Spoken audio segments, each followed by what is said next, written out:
بسم اللہ الرحمن الرحیم۔ صحیح بخاری حدیث نمبر 821۔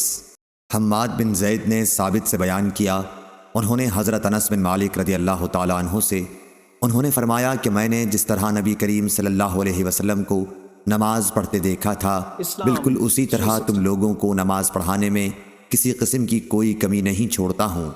ثابت نے بیان کیا، حضرت انس بن مالک رضی اللہ تعالیٰ عنہ ایک ایسا عمل کرتے تھے جسے میں تمہیں کرتے نہیں دیکھتا۔ جب وہ رکوع سے سر اٹھاتے تو اتنی دیر تک کھڑے رہتے کہ دیکھنے والا سمجھتا کہ بھول گئے ہیں، اور اسی طرح دونوں سجدوں کے درمیان اتنی دیر تک بیٹھے رہتے کہ دیکھنے والا سمجھتا کہ بھول گئے ہیں۔ صحیح بخاری حدیث نمبر 822۔ شعبہ نے بیان کیا، انہوں نے کہا کہ میں نے قتادہ سے سنا، انہوں نے انس بن مالک رضی اللہ تعالیٰ عنہ سے انہوں نے بیان کیا کہ نبی کریم صلی اللہ علیہ وسلم نے فرمایا کہ سجدے میں اعتدال کو ملحوظ رکھو اور اپنے بازو کتوں کی طرح نہ پھیلایا کرو۔ صحیح بخاری حدیث نمبر 823۔ ابو قلابہ نے بیان کیا کہ مجھے مالک بن حویرث لیثی رضی اللہ تعالیٰ عنہ نے خبر دی کہ آپ نے نبی کریم صلی اللہ علیہ وسلم کو نماز پڑھتے دیکھا۔ آپ صلی اللہ علیہ وسلم جب طاق رکعت میں ہوتے اس وقت تک نہ اٹھتے جب تک تھوڑی دیر بیٹھ نہ لیتے۔ صحیح بخاری حدیث نمبر 824۔ ابو قلابہ نے بیان کیا کہ حضرت مالک بن حویرث رضی اللہ تعالیٰ عنہ ہمارے یہاں تشریف لائے اور آپ نے ہماری اس مسجد میں نماز پڑھائی۔ آپ نے فرمایا کہ میں نماز پڑھا رہا ہوں، لیکن میری نیت کسی فرض کی ادائیگی نہیں، بلکہ میں صرف تم کو یہ دکھانا چاہتا ہوں کہ نبی کریم صلی اللہ علیہ وسلم کس طرح نماز پڑھا کرتے تھے۔ ایوب سختیانی نے بیان کیا کہ میں نے ابو قلابہ سے پوچھا کہ مالک رضی اللہ عنہ کس طرح نماز پڑھتے تھے، تو انہوں نے فرمایا کہ ہمارے شیخ عمرو بن سلمہ کی طرح۔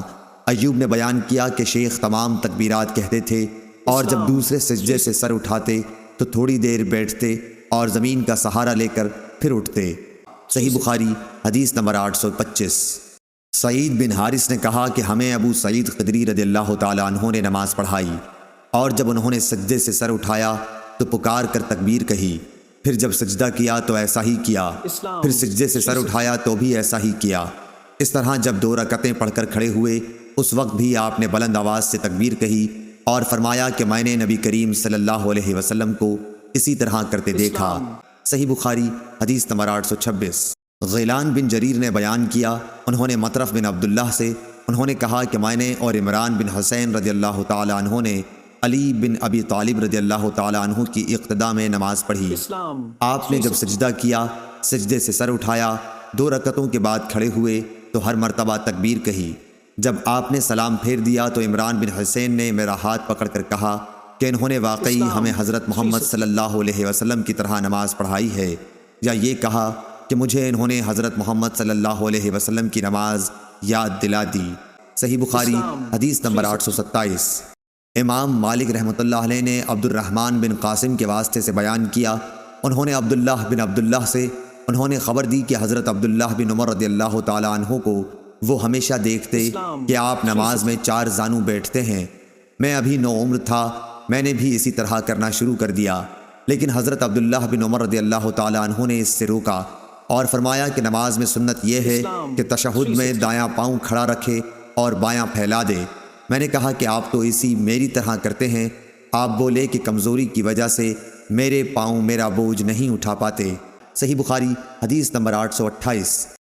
محمد بن عمرو بن عطا نے بیان کیا دوسری سند اور کہا کہ مجھ سے لیث نے بیان کیا اور ان سے یزید بن ابی حبیب اور یزید بن محمد نے بیان کیا، ان سے محمد بن عمرو بن حلحلہ نے بیان کیا، ان سے محمد بن عمرو بن عطا نے بیان کیا کہ وہ نبی کریم صلی اللہ علیہ وسلم کے چند اصحاب رضوان اللہ علیہم کے ساتھ بیٹھے ہوئے تھے کہ نبی کریم صلی اللہ علیہ وسلم کی نماز کا ذکر ہونے لگا، تو ابو حمید سعدی رضی اللہ تعالیٰ عنہ نے کہا کہ مجھے نبی کریم صلی اللہ علیہ وسلم کی نماز تم سب سے زیادہ یاد ہے۔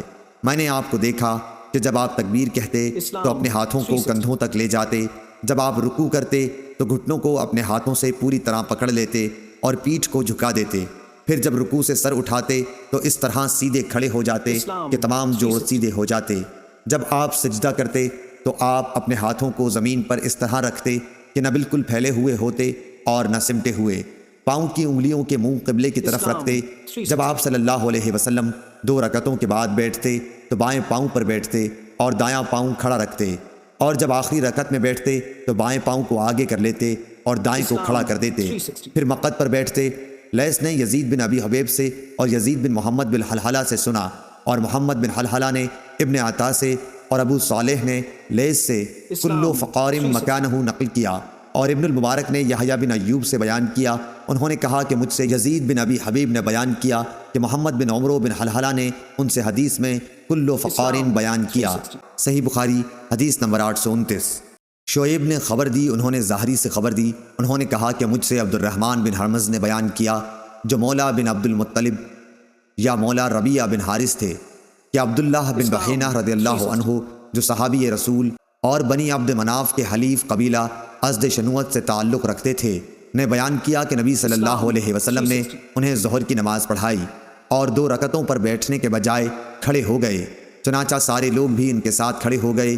جب نماز ختم ہونے والی تھی اور لوگ آپ کے سلام پھیرنے کا انتظار کر رہے تھے تو آپ نے اللہ اکبر کہا اور سلام پھیرنے سے پہلے 2 سجدے کیے، پھر سلام پھیرا۔ صحیح بخاری حدیث نمبر 830۔ بکر بن مضر نے جعفر بن ربیعہ سے بیان کیا، انہوں نے اعرج سے بیان کیا، ان سے عبداللہ بن مالک بن بحینہ رضی اللہ عنہ نے کہا کہ ہمیں رسول اللہ صلی اللہ علیہ وسلم نے نماز ظہر پڑھائی، آپ کو چاہیے تھا بیٹھنا لیکن آپ بھول کر کھڑے ہو گئے، پھر نماز کے آخر میں بیٹھے ہی بیٹھے 2 سجدے کیے۔